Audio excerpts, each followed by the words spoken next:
Here's what you should know about your local real estate market in this week's Market Update. Now, if you've been following me on social, you probably already saw. Earlier this week, I was proud to be a panelist with a group of our esteemed colleagues in our New York City office. If you were not aware, Coldwell Banker has 2 offices in Manhattan, one on the Upper East Side and one down in Tribeca. I'm extremely proud to be working with Coldwell Banker, which is the largest real estate company in the world. Not only does that provide me a ton of resources in terms of brand power and tools behind me, but I have a phenomenal network that I'm able to tap into, not only for knowledge and to build my expertise, but to help serve you, my customers, throughout the world, no matter where you might be moving to or from. I served on this panel with Frank Isolde, one of our top agents out of our Westfield, New Jersey office, with Steve Frankel, one of our top agents out of our Beverly Hills office, with Wendy Greenbaum, a seasoned top agent out of our Upper East Side Manhattan office, and moderated by my good friend and esteemed colleague, Stephen Gottlieb, who is also out of our Upper East Side Manhattan office. So no matter where your real estate needs might take you throughout the world, we are here to serve you. And we've got that local touch because our global headquarters is actually right down the road in Madison, New Jersey. So we're right down the street, located right on Park Avenue, down the street from the Park Avenue Club. So another thing I'm proud to share with you this week is in this extremely competitive real estate market, in the past week, I had 3 buyer's offers accepted. That's right, 3 buyer's offers accepted. Now, how do we do that? Well, interestingly enough, in all 3 scenarios, my buyer's offers were not the highest offers either. They were close, don't get me wrong. It's not like we got a screaming deal compared to what the highest offers are, but we were not the highest offers. So what does that teach us about this market? Yes, you have to come in with an extremely competitive price. Houses are selling well above list price, but you need your agent, you need to be prepared, and you need your agent to be able to sell your offer. So what does that mean for you as a buyer? How do you get your offer accepted in an extremely competitive environment, even when it's not the highest offer?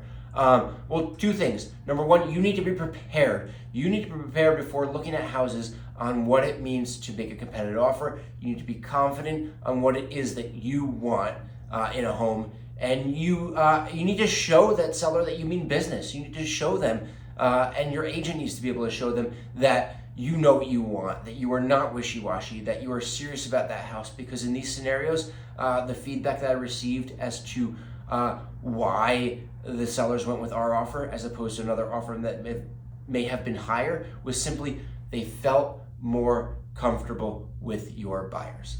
What does that mean? That means they felt more confident that we would get to the closing table on time without any issues. So how you present your offer and how your agent presents your offer are so important. I listen to agents all the time on the phone with their clients, advising them on these different strategies, and I am shocked to hear how many times those strategies are just downright wrong and not only not helpful, but possibly detrimental to those buyers. Now they mean well, but you need to have a strong strategy, proven strategy that works when you're a buyer in this market. Now, as a seller, you need to be able to identify these scenarios as well. Just like these sellers have been wise in wanting to choose a buyer that they are confident will get to the closing table. As a seller, you need to make sure you have an agent who is able to do that as well. And it's not always just reading the terms in the contract. It is often reading between the lines, speaking with the other agents, speaking with the mortgage reps, analyzing those documents thoroughly, and really truly gaining an understanding of what that offer is in front of you, both in tangible contractual terms and also in buyer's intentions. So let's get into the statistics this week and see how that may exemplify what I've been sharing with you. So this past week we saw 9 homes come on the market in Morristown and Morris Township. 4 of those were in town and 5 of those were in township. 5 of those were single family homes and 4 of those were condos or townhouses. Average list price of these homes was $690,000. Now, pay attention. We're gonna have a little bit of a celebration here.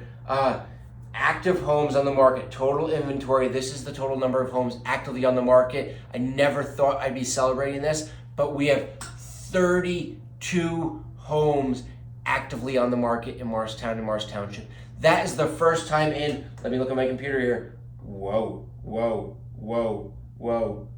That is the first time since November 24th that we saw active inventory in the 30s. Now, you want to rewind to about a year or so ago, we were extremely frightened by what it meant to have active inventory in the 30s. That was extremely low, but we are taking a step in the right direction with 32 active homes on the market. So let's hope that as we progress in the spring, that number ticks up to give us a more balanced real estate market. Okay, so sold homes this past week. We saw 3 homes sell this past week. Average list price of these homes was $563,000, and average sale price of these homes was $579,000. So this past week, we saw homes sell for an average of 6.6% above list price. And the average days on market, surprisingly, I expect to see that number come down. I think that was a little skewed, but the average days on market this past week was 48 days on the market. So as I've been telling you, the stats hadn't been really been matching what I've been seeing in the active market. Be prepared to see those sale to list price ratios tick up to match what I have been seeing on the front lines of the real estate market as we're putting those deals together, because those deals will be closing in a month or 2 or 3 from now. And under contract homes, this past week we saw 4 homes go under contract with an average list price of $578,000 and a median days on market of 11 days on the market. So thanks so much for checking in. I've been getting some phenomenal feedback from you buyers and sellers out there, and just from you locals that are interested in what's happening in the real estate market. So please, I have been receiving some DMs from you guys. Feel free to reach out with your questions. I'm more than happy to answer them, whether it be directly through a DM or next week's video as I address some of the concerns of the buyers and sellers and in general consumers out there with what's happening in the real estate market. So thanks for checking in with me. Have a phenomenal weekend. I'll catch you guys soon.